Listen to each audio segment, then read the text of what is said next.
So last week, Billy comes into his session about 5 minutes late. He's rubbing his head and he's apologizing, talking about how frustrated he is about having yet another conversation with Vicky, his assistant. She wasn't following his directions on simple tasks again. As he was telling me what was happening, he was using fuzzy language like, we need to get this done soon, to describe how he had been giving her assignments. So I said, whoa, man, hang on, time out. And I helped him recognize the bubble wrap and illegal words he was using.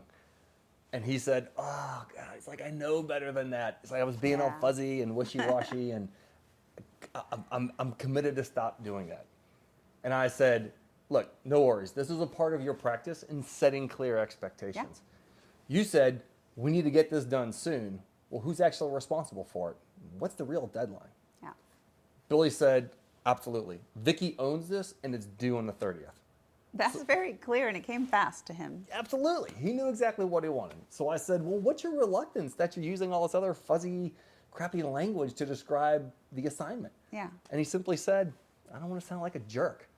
He was the third leader that day to say they were worried about how a team member might react, and he was using a bunch of bubble wrap to soften the message. I still get a little surprised how often this comes up. Because Absolutely. I've recently, what's come up in recent sessions is my last boss was a tyrant. I don't want to be a tyrant. Or like, well, I don't want to come across to my team like a dictator. Or the last time I brought this up with him, he got defensive and shut down. So I always soften the message with him. And well, a lot of times though, we learn what we don't want to be, and then we swing the pendulum way over.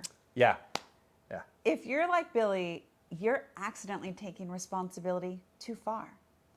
If you think you're responsible for how other people feel, you've gone into unhealthy territory. Absolutely. Your high performer behavior of taking responsibility has turned into trouble. If you're worrying about their feelings, it's influencing your business decisions as well as your conversations. For sure. As well as how you think about things.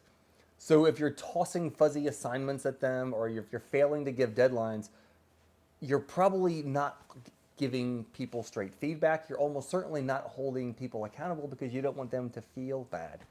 And those patterns set up a vicious cycle where your team doesn't improve and your strong players leave. You keep overworking yourself and you get stressed. That trouble comes with a huge price tag for you, the team, and the business. Oh, yeah. You are not responsible for how your team members feel. They are. And when you stop worrying about that, you're not being a jerk.